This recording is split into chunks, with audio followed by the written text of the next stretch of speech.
శ్రీమాత్రే నమః. మనిషికి ఎన్నో రకాల కోరికలు ఉంటాయి. కోరికలేంది జీవితమే లేదు. అత్యంత చిన్న వయసు నుంచే కోరికలు మొదలవుతాయి, లేదా నేర్పిస్తాం మనం, ఇది కోరుకో అది కోరుకో అని. భగవంతుని మనం బాగా ప్రార్థన చేసేది కూడా కోరికలు తీర్చుకోవడానికే.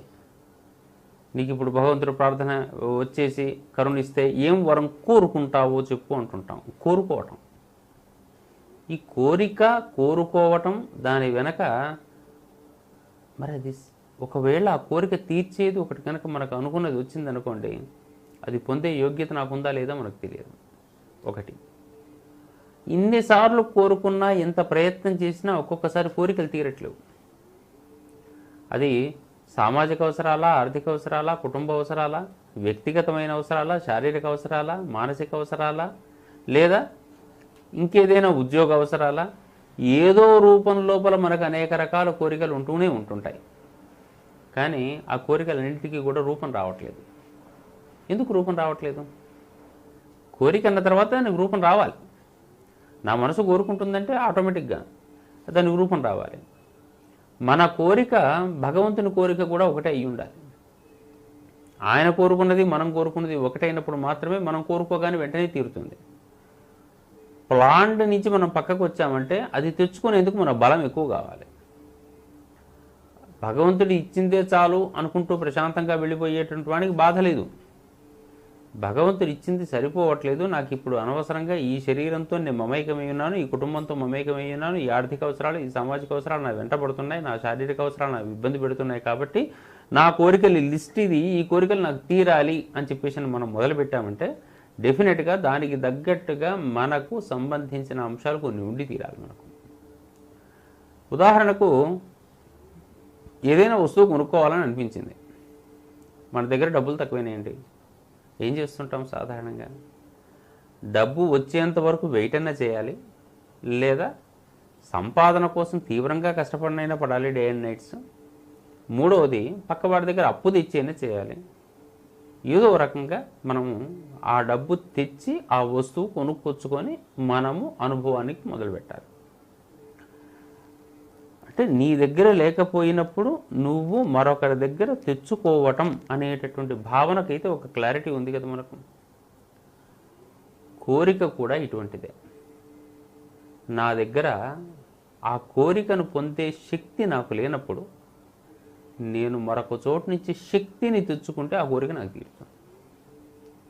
నేను శక్తి లేనటువంటి వాడిని కోరిక ఎక్కడి నుంచి తీరుతుంది? నాకు దాన్ని పొందగలిగే శక్తి లేదు. ఊహల్లో ఉన్నంత మాత్రాన కోరికలు తీరవు. ప్రపంచం నిండా కోరికలమయమే. బుద్ధుడు అదే చెప్పాడు, జీనుడు అదే చెప్పాడు, వైదిక ధర్మం అంతా అదే చెప్తుంది, ఇతర మతాలు కూడా అవే చెప్తున్నాయి. అన్నీ కోరికలే, ఎన్నో రకాలు, అసలు ఊహాతీతం. ఎవరి స్థాయిని బట్టి వాళ్ళ కోరికలు. కానీ కోరికను అనుభవించగలిగే లేదా తెచ్చుకునేంత శక్తి నా దగ్గర లేనప్పుడు నేను కూడా బార్గెన్ చేయాలి. పక్కనేసి అప్పన్నా తెచ్చుకోవాలి, నమస్కారం అన్న పెట్టాలి, తెచ్చుకోవాలి, కష్టపడాలి. మొత్తానికి ఈ కష్టపడటం మన దగ్గర లేకుండా కేవలం కోరిక మాత్రం తీరాలి, లేదా ఫలానా వాడికి తీరింది నాకు ఎందుకు తీరదని చెప్పేసి కొట్లాడాలి అంటే కుదరదు.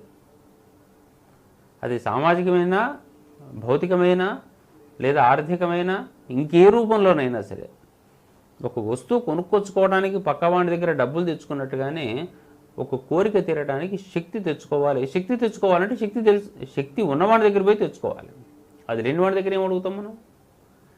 కాబట్టి నాలో శక్తిని ఇంప్రూవ్ చేసుకోవడం అనేటటువంటి పనులు నేను మొదలు పెడితే నాకు తీరాల్సిన కోరికలు ఆటోమేటిక్గా తీరిపోతుంటాయి. నేనేం కష్టపడక్కర్లే. వచ్చే సమస్యలు ఏంటంటే, నా దగ్గర ఒక 50 కోరికల యొక్క లిస్ట్ ఉందనుకుందాం, లేదా 50 రకాలైన వస్తువులు కొనాలనుకుంటాం. ఒకటి 100 రూపాయలది, ఒకటి 50 రూపాయలది, ఒకటి 1000 రూపాయలది, ఒకటి 1,00,000 రూపాయలది, ఒకటి 20 రూపాయలది. ఇట్లా కోరికల లిస్ట్ అంతా వరుసగా పెట్టేసుకుంటూ వెళ్ళిపోయాను. నేనేం చేస్తాను ప్రిఫరెన్స్ అంటే, నేను ఇవాళ చేసిన కష్టానికి నాకు ఒక 100 రూపాయలు వచ్చాయనుకోండి. 100 రూపాయలకు వచ్చాయి కాబట్టి ఈ లిస్ట్ లోపల నుంచి నేను ఆ 100 రూపాయల కోరికను తీసుకొని నేను వాడుకుంటాను. భగవంతుడు చేసే పని ఇదేనండి. నువ్వు పెంచుకున్న శక్తిని బట్టి నువ్వు ఎన్ని కోరికల లిస్టు పెట్టుకున్నావో ఆ కోరికల్లో నుంచి నీకు ఇప్పుడు యోగ్యత ఏది వచ్చింది, నీ శక్తి పెరిగింది కాబట్టి ఈ శక్తి లోపల నుంచి నువ్వు ఎట్లా 100 రూపాయల స్థాయికి నువ్వు వచ్చాక 1,00,000కు వస్తావులే అని చెప్పేసి 1,00,000 రూపాయల కోరిక తీర్చాడు ఇప్పుడే. 1000 రూపాయల కోరిక కూడా తీర్చాడు ఆయన. 101 రూపాయల కోరిక కూడా తీర్చాడు. నీ 100 రూపాయల లెవెల్ వాడివి, 100 లోయర్ లెవెల్ ఎన్నైనా కోరుకో ఇచ్చేస్తాడు. ఆల్రెడీ నువ్వు ప్లాన్ చేసి పెట్టినవే ఉన్నాయి అక్కడ, నువ్వు ఆల్రెడీ నా లిస్ట్ ఉంది అక్కడ. భగవంతుడు ఆ పని పూర్తి చేస్తుంటాడు. మనం చేసే పని ఏంటండి అది. మన దగ్గర ఉండేటటువంటి వస్తువులు ఒక 16 వస్తువులు మనం లిస్ట్ చేసి పెట్టుకున్నాం. ఒకటి 20 రూపాయలు, ఒకటి 50 రూపాయలు, ఒకటి 70 రూపాయలు, ఒకటి 100 రూపాయలు, ఒకటి 150 రూపాయలు, ఒకటి 1000 రూపాయలు. నీ దగ్గర ఉన్న పైసలను బట్టి నువ్వు కొనుక్కొచ్చుకుంటుంటావు. నీ దగ్గర అదే డబ్బులు లేవనుకోండి, లిస్టు పెట్టుకొని రాసి పెట్టుకుంటావు ఇవన్నీ కొనుక్కోవాలి అని. ఎప్పుడు ఏ డబ్బు వస్తుంటే ఆ డబ్బుకు రిలేటెడ్గా ఏది వస్తుందో అది తెచ్చుకుంటుంటావు. అందుకే భగవంతుని ప్రార్థన బాగా చేస్తూ ఉంటుంటే ఒక్కొక్కటి కొన్ని కోరికలు తీరుతున్నట్టుగా ఫీల్ అవుతూ ఉంటాం.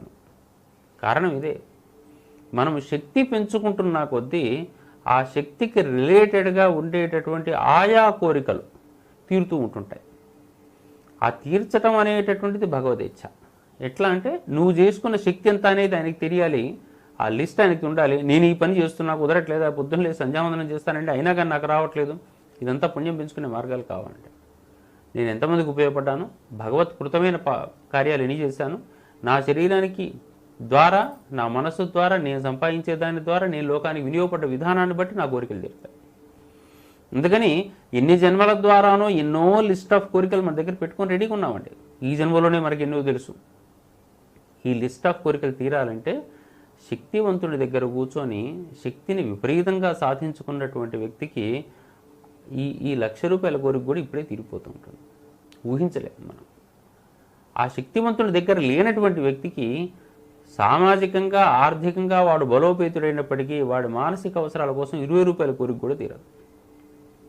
ఎందుకు తీరట్లేదు అంటే ఉన్న రూపాయి కూడా వానికి అనుభవంలోకి రాదు. ఇది విశేషం.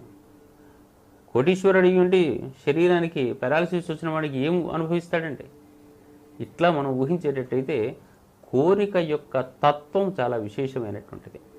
అందుకని కోరుకుందాం, కానీ కోరుకునే సందర్భంలో కోరిక తీరాలంటే భగవత్ ప్రార్థన అనేటటువంటిది ఎట్లాగైతే కర్మయోగం ద్వారా సంపాదించడం తప్పదనుకుంటున్నామో అట్లాగే ఏ స్థాయిలో ఉండే కోరికలు తీరాలంటే ఆయా స్థాయికి సంబంధించినటువంటి విధానంలో నేను ఇంకా ఎదగాలి అనేటటువంటి భావన పెంచుకోవడం, నిరంతరం భగవంతుని దగ్గర ఉండటం, ఆ శక్తిని తన శక్తిగా మార్చుకోవటం, ఆ తేజస్సుతోనే నన్ను నిరంతరం అంకితం చేసుకోవడం, నాకు కొత్త కోరికలు లేకుండా చేసుకునేటువంటి ప్రయత్నంలో ఉండిపోతుంటే పాత కోరికలు అన్నీ తీరిపోతాయి.